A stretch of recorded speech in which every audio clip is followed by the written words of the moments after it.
Mrs. Watson, a couple of things before I start. First of all, I am not impressed by your work or your visage. To me, you have only ever been an annoying child. You were brought on board with the UN's agenda because of the oxytocin response, which your mere presence triggers in the majority of the population. But I am not affected, Ms. Watson, not at all. And it's not because I'm gay, it's because my brain is in the top half of my body there. Nor am I affected by the oblivious knee-jerk bigotry of those who are affected. It can hardly be denied, Ms. Watson, the vast majority of the population, if watching this video response, will have already reached the conclusion that you are right and I am wrong, based solely on the fact that you are an attractive, graceful young woman and I am an uncouth, quite scary-looking, straight, white, cisgendered male. So deep into their beliefs are these people that even hearing me say that just now made them think, oh, who's trying to play the victim? Straight white male trying to play the victim, please. And then they'll flip right back to watch straight white silver spoon you, totally not playing the victim. These people have already made their minds up, based entirely on genetic and aesthetic criteria. And the scary thing is they think they're in the right to do so. There's one kind of sexism they're allowed because it's not sexism. And there's one kind of racism they're allowed because it's not racism. But cute little white girls tend to confuse this paradigm. You can't deny there's a percentage of your audience which is guilty of a disproportionate prejudice towards men. You can try to deny just how big that percentage is, or indeed you can try to deny that there is even such a thing as disproportionate prejudice towards men. But ask yourself, is there such a thing as a disproportionate prejudice towards whites? And if not, would you hold to that belief if you found yourself in the wilds of South Africa surrounded by a circle of Zulu warriors, and they said to you in their best pidgin English, white people have all the power, so we cannot be prejudiced against them. So, white girl, guess what we're going to do to you now with complete moral impunity? We're going to wrap you up and eat you. Cannibalism, an acceptable subject for humour.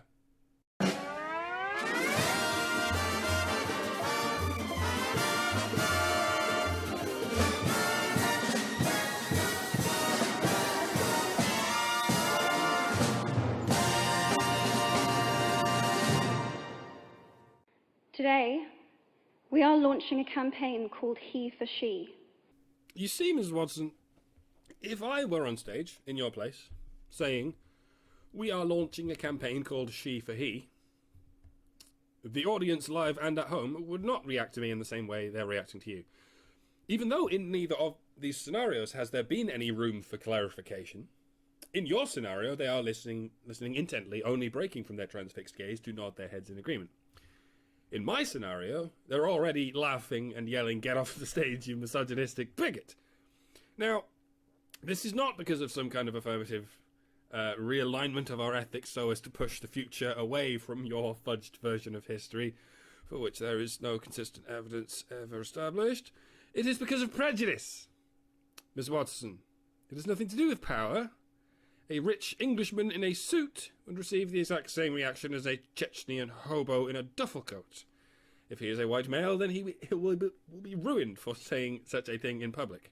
Well, even a Somalian transsexual lesbian wouldn't get away with a she for he campaign, because if you're saying she for he in any part of the world at any point in history, you might as well be saying I suck Satan's cock. People don't say she for he. To the vast majority of the population, she for he is an utterly absurd notion. Men work for women. Men fight for women. Men get on their knees and beg to belong to women. You know, because of the patriarchy. I am reaching out to you because we need your help. Awesome, that's a new one. We want to end gender inequality. So do I. Perhaps we could begin by dismantling the prejudice hierarchy I just described. The one that is undeniably there. And to do this, we need everyone involved. Then a more appropriate name for your campaign might be All for All. Wouldn't it? This is the first campaign of its kind at the UN. To repeat, HeForShe is not new. It is a nutshell description of every marriage. We want to try and galvanise as many men and boys as possible to be advocates for change. So 12 seconds ago, when you said we need everyone involved, you did in fact mean you want men and boys involved. Or you want women and girls to stand there and look pretty? And we don't just want to talk about it. We want to try and make sure that it's tangible. I don't know what you're talking about, but I recognise the tone in which you're saying it. That same tone one usually hears in the phrase, "We all know what must be done." I was appointed as Goodwill Ambassador for UN Women 6 months ago. 2 words. Ginger spice. And the more I've spoken about feminism, the more I have realised that fighting for women's rights has too often become synonymous with man-hating. Let me explain to you how that happened. It happened by syllogism. Partially false, partially true. Syllogism. Women's rights became synonymous with feminism. This is false. Feminism became synonymous with man-hating. This is true. So it would indeed be false to say women's rights is synonymous with man-hating, and it's a shame people are saying it. Ms. Watson, tell me, would it be a shame if, let's just say, for instance, if, even without the intervention of an academic ideology such as masculism, if men's rights was considered synonymous with woman-hating? Just imagine that universe! If there is one thing I know for certain, it's how to read things someone told you to read. it is that this has to stop. Okay, cut. What's wrong, darling? What's your motivation? Oh, you're brainwashing boys to be your slaves, darling. Yes, yes. Edge of tears, please, dear heart. Turning over. Come on, places, everyone. For the record, feminism, by definition, is the belief that men and women should have equal rights and opportunities. By definition? That's not the definition of feminism. Because, you see, the dictionary definition of definition is the act of making definite, distinct, or clear. What you just said did not make feminism definite, distinct, or clear. That was not the definition of feminism. That was the propaganda of feminism. And indeed, according to the dictionary's dictionary definition of definition, the dictionary definition of feminism is not a sufficient definition. Just like the dictionary's definition of National Socialism is not quite a sufficient definition. You might want to look to an encyclopedia slightly more comprehensive than the fucking dictionary. It is the theory of the political, economic, and social equality of the sexes. You know what? When Kim Jong-un, right, peeks his little face over the balcony to address his amassed subjects, he probably does occasionally say something like, "Look in the dictionary and a democratic republic, because that's what we totally are!" I started questioning gender-based assumptions a long time ago. Have you tried questioning the HeForShe thing? Given that neither you nor any civilization in history has ever considered questioning it? When I was 8, I was confused at being called bossy. In my school, 8-year-old boys and girls called each other cunts. Fucking cunts. We didn't find it confusing. It means you're being a fucking cunt. If someone calls you bossy and you can't bring yourself to understand what that says about your actions, it might be because you're a spoiled rich star child who was grown inside a fucking napkin ring. But you're female, you see. So you're even more oppressed than the millions of Indian men who were sent by their government to wealthy Arab nations to build their golden cities and sleep on their dirt floors, sending every scant penny they earn to the women back in India who raped them, because you get called bossy when you're being bossy. Probably by your fucking mother, right? That's probably the story of every woman in the Ban Bossy campaign. Because the only people on earth who would dare to call those women bossy are their own mothers. That's what feminism is, folks. It's women saying, my mother was a bossy cunt to me, so we should let women be bossy cunts to everyone. Derpity derpity derpity der, la-di-da-di-da, shit myself. Because I wanted to direct the plays that we would put on for our parents. Called it. But the boys were not. Might that be because the boys weren't bossy? Now's a good time to remind you how many millions of boys grow up with no foreskin and no father. In both cases because his mother didn't want him to have one and was legally allowed to deny him one. This happened to these boys because of cultural norms, because of disparities in human rights. It didn't happen because those boys chose to embark on a career in cinema. When at 14, I started to be sexualized by certain elements of the media. Well, that's fucking awful, Ms. Watson. No 14-year-old girl wants to have their sexuality validated. The 14-year-old girls I knew at that age wore face masks and boiler suits so as to avert people's gazes from their terrified, shivering bodies. When at 15, my girlfriends started dropping out of their beloved sports teams because they didn't want to appear muscly. You mean they were lazy? When at 18, my male friends were unable to express their feelings. To you? They don't open up to you? Do you take every feeling they express and use it against them? That might explain it.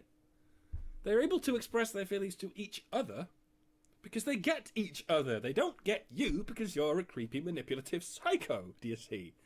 This is what HeForShe is about, ultimately. No, you must tell us your feelings. Silence is not an option, do you understand me? You must tell us all of your darkest secrets and all of your most fragile fears, and we will do whatever we like with that information, and we are so not a cult. I decided that I was a feminist.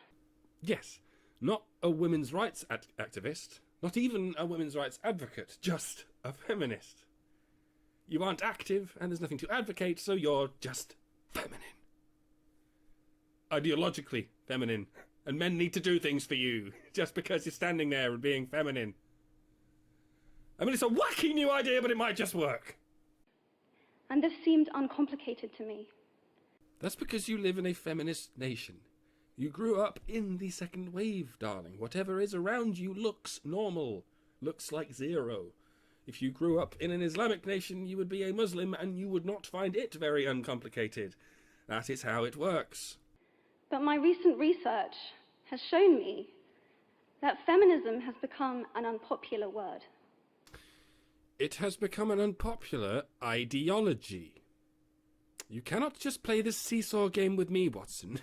In a universe in which feminism is popular, to you, feminism is an egalitarian human rights movement. In a universe in which feminism is unpopular, all it is all of a fucking sudden a word. An abstract blip that has no relation to the physical world. Knock off the bullshit, madam. Feminism is not just a word. It is, was, always has been, and always will be a hate group. Women are choosing not to identify as feminist. Yes. And they are holding themselves responsible for that choice.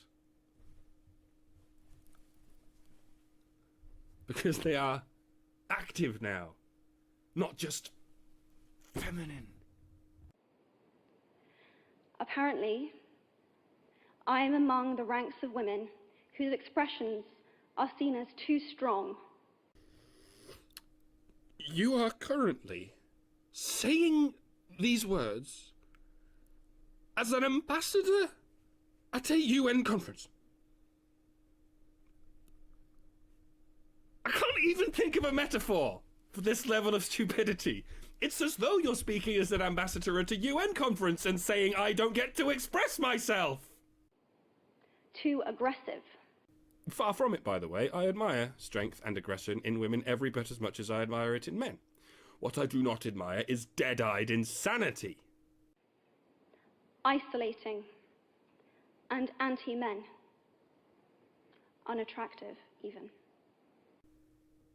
Yes, Ms. Watson, isolating and hating men is indeed unattractive to some men. Sorry, I mean, it's demonically attractive to most women, and quite a lot of men, but there are still many men who aren't quite on board with isolating and hating men. It doesn't get them hot, I'm afraid. But I'm glad you're working on the problem. Why has the word become such an uncomfortable one?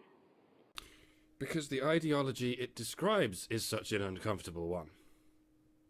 Not just a word, please. Come back to reality. I am from Britain, and I think it is right that I am paid the same as my male counterparts. Hang on, let's say that again.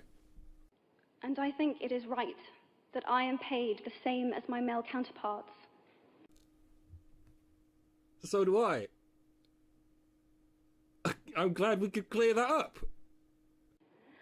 I think it is right that I should be able to make decisions about my own body. I think it's right too. Oh, I see what you're doing. You're pretending feminism had anything to do with those things. Bad news, darling. Scientists and medical professionals gave you those complete and unilateral reproductive rights that you and you alone as women have. All feminism does is remove those rights from men and keep them removed. And here's a harebrained but feasible hypothesis. If it wasn't for feminism, prostitution would probably be legalised by now. And genital mutilation would probably be illegalised. But who's counting? Not the feminists. They can't. Now, Emma, try something new for me. It's called thinking. Do you think you can handle it? You just put one neuron in front of the other and go. You ready? I think...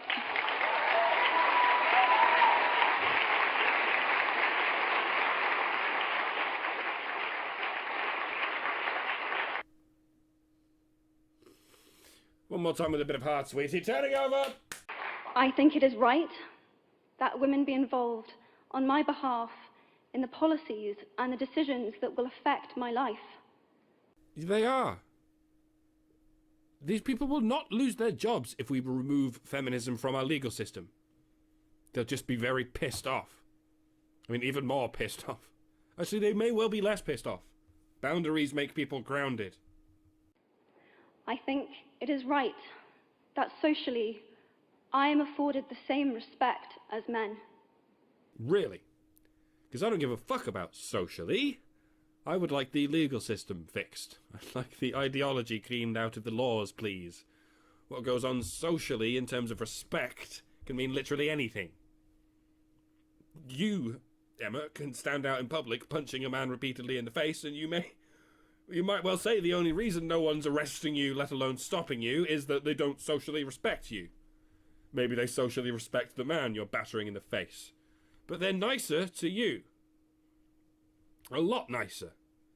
And evidently they're not very nice to the man they supposedly respect. They're letting you punch him in the face. But sadly, I can say that there is no one country in the world where all women can expect to receive these rights. I like it when you lie horribly. It really brings out your eyes.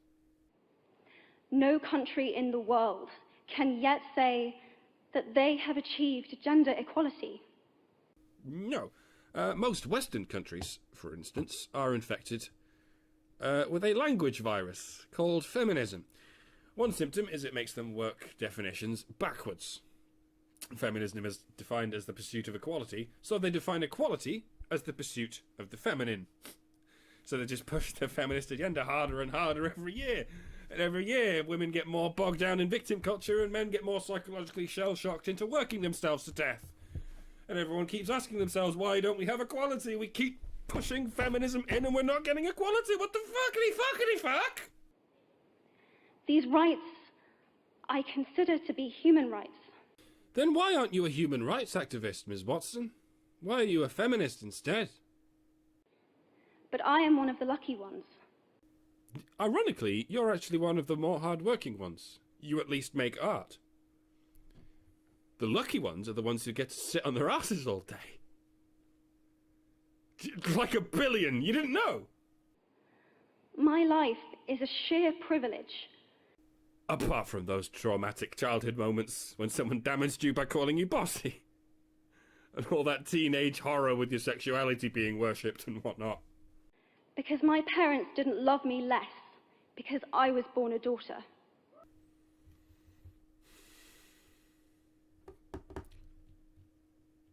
When you insinuate that this doesn't happen to boys, right? You are encouraging it to happen to boys. You're establishing a zeitgeist of let's level the playing field. Let's love our daughters a little bit more to try and skew this patriarchal society back to normal. Now, this would be an admirable goal if your insinuation was valid.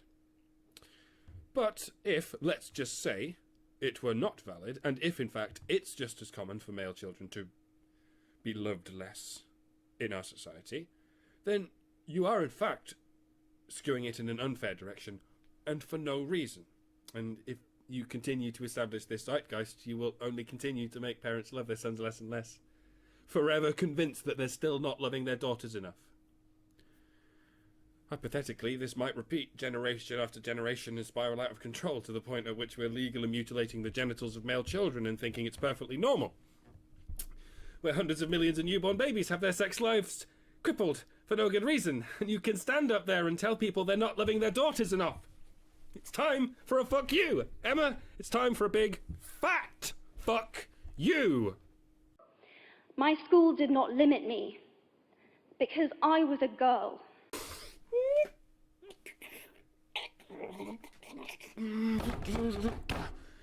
How are the enrollments looking, Emma? Still 30-something% male? Not good enough, right? I don't know why these boys keep turning up. They know their lives are going to be ruined without a scrap of due process as soon as any girl accuses them of rape. I mean, we need our chemistry department to be 50% male and 50% female. So that means we have to find some way of ejecting all but 2 of the male students, all right? But it's all good, because you see, schools don't limit boys.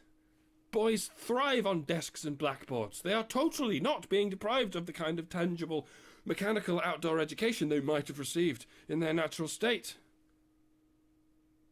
I've completely lost you, haven't I, Emma? Did they not let you wear makeup in your school? My mentors didn't assume that I would go less far because I might give birth to a child one day. Your mentors were very, very shitty at their job. These influencers were the gender equality ambassadors that made me who I am today. Right. Your success is the product of both privilege and hardship. Privilege like your wealth, the movies you landed, and hardships like being called bossy. And what you've basically suggested there is that women shouldn't have to go through the hardships. Is that right? Women shouldn't go through the things a person has to go through in order to achieve success, like you did. Women should languish in a bubble of safety where they will never win. Meanwhile, you, Emma, are going to carry on winning. Gotcha. They may not know it, but they are the inadvertent feminists who are changing the world today. You know what? I think all feminism might be inadvertent. You can tell because they never notice the bad things they do. They just keep noticing good things and pretending they did them. Like every other fucking religion. We need more of those. I don't think we do. And if you still hate the word, it is not the word that is important. It's the idea and the ambition behind it. So that's what you should hate. Derpity derpity derp. Because not all women have received the same rights that I have. Feminism. You can all have a life like Emma Watson. Step right up! In fact, statistically, very few have been. Yeah, you're a movie star. And a child movie star at that. I can't understand for the life of me why they thought you'd be a good UN ambassador. You haven't even had a character building fall like Macaulay Culkin.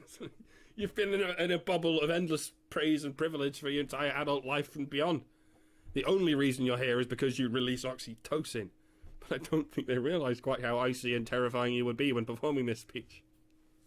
I like an ice queen, don't get me wrong, but an ice queen spewing ridiculous self-entitled codswallop is nothing short of an abomination against nature, my dear trollop. In 1997, Hillary Clinton made a famous speech in Beijing about women's rights. Sadly, many of the things that she wanted to change are still true today. Ah, so she couldn't successfully change them to false. But what stood out for me the most was that less than 30% of the audience were male. I'm trying to second guess what it is you're about to complain about. Or did you just get the number wrong? How can we affect change in the world when only half of it is invited or feel welcome to participate in the conversation? You've definitely got a number wrong somewhere here. See, normally the problem is too many men, but now it's not enough. Is it that you want everything to be exactly 50-50 all the time, everywhere? No. Oh, my mind brain has a hurt pain. Men. What? I would like to take this opportunity to extend your formal invitation. Yeah, declined. I wouldn't come to your party if it was at a beach house made of cocaine. Fuck off.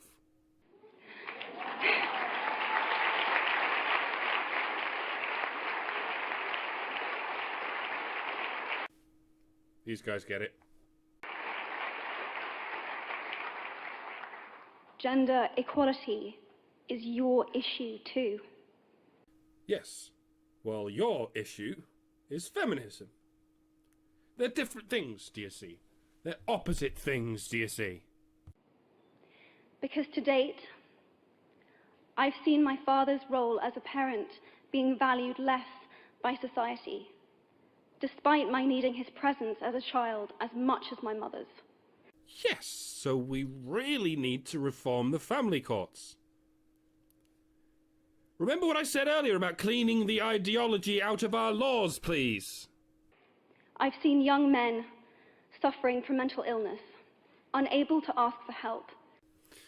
Then why are you supporting the ideology that academically tells them they're all rapists and they're vicariously responsible for all of society's ills? And that they're not suffering anything like as much as they should, and that their own masculinity is the reason for their suffering, and that their parents might want to consider loving them a bit less? You stand there and tell them he for she, live your life in service of her, and then when these men find themselves unsuitable for service, and they kill themselves, you tell them you're here to help, when all you're doing is telling them the very same shit that made them suicidal. Emma? It's another massive fuck you, I'm afraid. For fear it would make them less of a man, or less of a man. Yeah, word fumble aside, you are telling men that as a he, they should live for she. You, right here, right now, are in the process of dictating what a real man is. What is more of a man. You are telling men they should help women rather than help themselves. And then, hey presto, they somehow feel unable to ask for help. Silly, silly man, why do you do this? You need more feminism. You need to help more women. Stop helping yourself. Why do you never ask for help? You should only help others. Why you never ask for help? You should only help others. Why you never ask for help? Only crazy people and deeply sadistic people do this. Which is it, Watson? In fact, in the UK, suicide is the biggest killer of men between 20 to 49, eclipsing road accidents, cancer, and coronary heart disease. And it's going to keep rising. Unless through some madcap out-of-left-field movement we can tear these men away from painted sadists like you, and the insane mind games you would have them play to their graves. More and more men are going to kill themselves, and they're going to die, blaming themselves for their problems, blaming their own gender for the world's problems. They're going to die thinking they never did enough for she. I've seen men made fragile and insecure by a distorted sense of what constitutes male success. You are so stupid, I think I'm going to cry. Then again, you might just be common or garden evil. Suck it up, Mike. Take it on for the team. Men don't have the benefits of equality either. We don't often talk about men being imprisoned by gender stereotypes, but I can see that they are, and that when they are free, things will change for women as a natural consequence.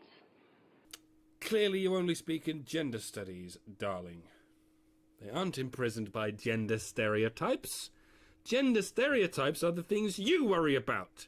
The things that imprison men but not women are not called gender stereotypes.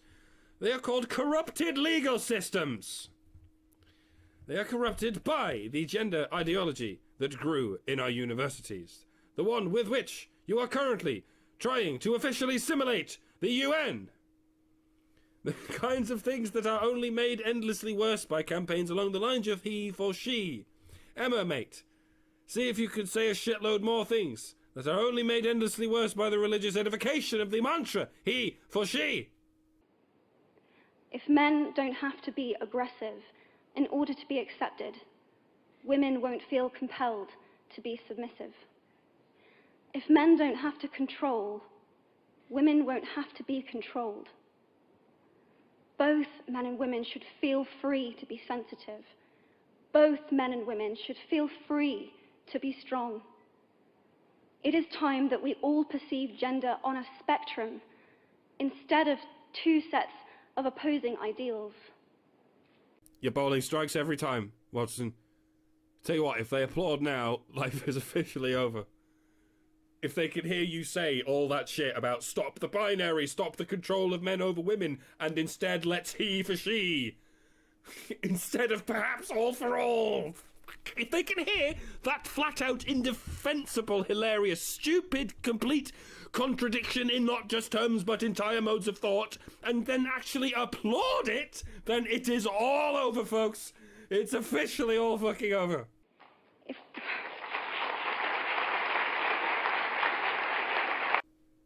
A dip.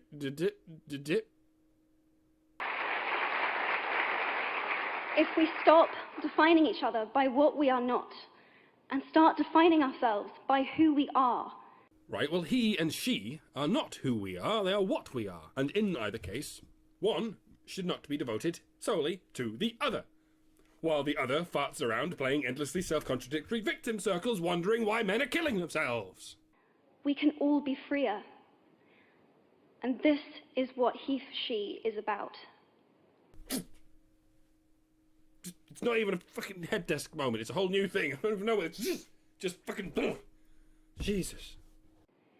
It's about freedom. No, it isn't.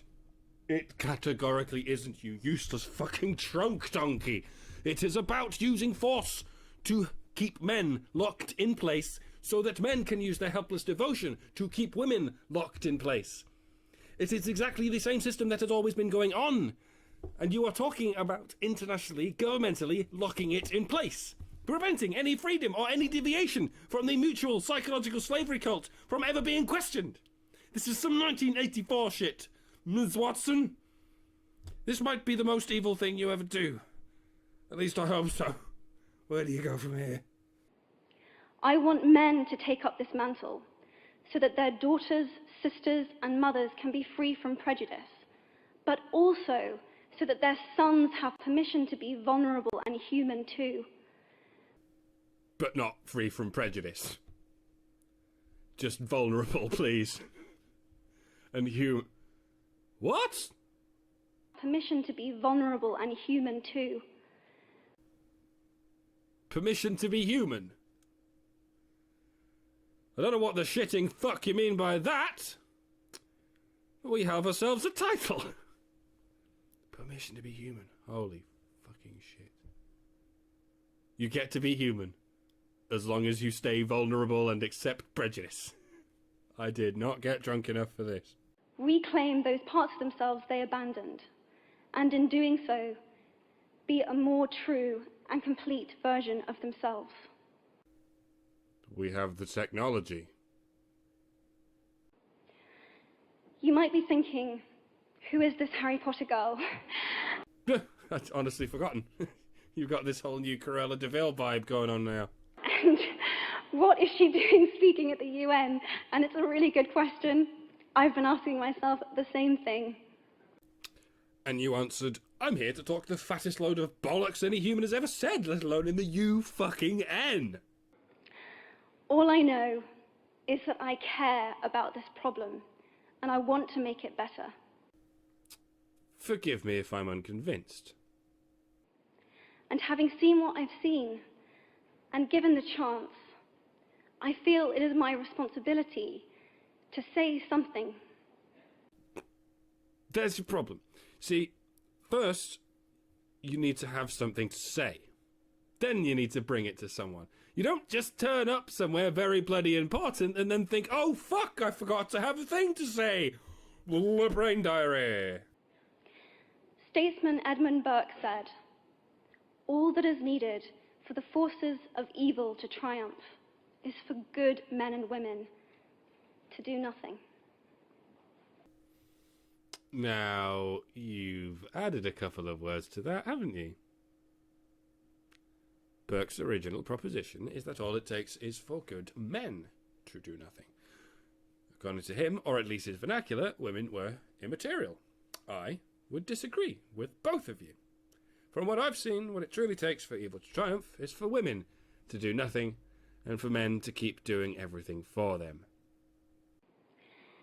In my nervousness for this speech, and in my moments of doubt, I've told myself firmly, if not me, who? Everyone around you. If not now, when? All the fucking time. If you have similar doubts when opportunities are presented to you, I hope that those words will be helpful. I can say with a great deal of confidence, none of your words have been helpful. They have added and added and added to the problem. So's your face. Because the reality is... Not your concern. Never has been. That if we do nothing, it will take 75 years, or for me to be nearly 100. Before Big Brother is complete? What the fuck? Before women can expect to be paid the same as men. Women can expect to get paid the same as men the very second they earn the same as men. Or if you have your way, a very long time before that. Like 100 years ago. For the same work. Oh, you almost didn't lie. Women get paid more than men for doing less work. Women get paid to do no work. You need to stop lying to people, you lying lie face. 15.5 million girls will be married in the next 16 years as children. And billions of men will be married as slaves. But fuck them and fuck all the boys who were born into slavery and never leave it. Actual slavery, being forced by your own political system to work for someone else. Fuck them, fuck them, fuck them, fuck them all. But because what about the marriages? There are girls getting married to death or something. And at current rates, it won't be until 2086 before all rural African girls can have a secondary education. What? If we keep listening to people like you, most of rural Africa will be wasteland by 2045, and so will every other continent. You are formatting people's heads with the very software that will send their productive and reproductive rate into overdrive. Men should work, women should be worked for. You're not changing anything. You're just exploding the fucking population and draining Earth's resources more and more, and you show no signs of stopping. I will be amazed if the entire human population has not gone feral by 2086. Unless, of course, people start snapping out of this save the princess coma and actually work on something at least peripherally resembling gender equality.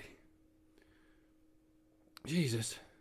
Titty fucking Goldstein, I might die trying to fit your stupidity into my head. I might die again trying to get it out. If you believe in equality, you might be one of those inadvertent feminists that I spoke of earlier. Yeah, like I said, there might not be any advertent feminists, let alone vertent ones. And for this, I applaud you. Keep it, I've got millions of them. We are struggling for a uniting word. No, we're not. A single word cannot solve anyone's problems, you childish fucking buffoon. What we are struggling for is a working philosophy of gender relations. And you are continuing to stifle any possibility of such a thing with your incoherent doublethink black-white duck speak. But the good news is that we have a uniting movement. It is called HeForShe. That's not a movement. It's actually rather a lot like a word. What you appear to be saying is, we don't have an answer, but I have the answer. I am inviting you to step forward, to be seen, and to ask yourself, if not me, who? Because every other man is a ruffian and a rapscallion who isn't trying hard enough, right? Do not let her put evil shit like that in your heads, lads. If not you, then who? Or the billions of other men who are already tripping over each other to help women? That's fucking who? You are not the only good man. Most men are good. Do not let that little bitch troll from hell tell you otherwise. If not now, when? Since the dawn of fucking time. You are not a progressive, you are a demagogue of the oldest and most childish religion known to humanity, gynocentrism. Your fudged history is not fooling us anymore. You are the status quo and you always have been. And things are not going to change until we can avert people's oxytocin-riddled primate gaze away from your gorgonic, calipigian countenance. I may have to die trying. But Evil Panda don't care. Evil Panda don't give a shit. Thank you very, very much. You're welcome. Oh, Harry Potter sucks. An effervescing elephant with tiny eyes and great big trunk once whispered to the tiny ear, the ear of one inferior, that by next June he'd die. Oh yeah, quick as the tiger would roam. The little one said, oh my goodness, I must stay at home. Every time I hear a growl, I'll know the tiger's on the prowl. And I'll be really safe, you know. The elephant, he told me so. And everyone was nervy, oh yeah. And the message was spread to zebra mongoose and the dirty hippopotamus who wallowed in the mud and chewed his spicy hippoplankton food, intended to ignore the word, referring to a surveyor herd of stupid water bison. Oh yeah, and the jungle took fright and ran around for all the day and the night, but all in vain, because you see, the tiger came and said, who, me? And I wouldn't hurt not one of you. I much prefer something to chew, and you're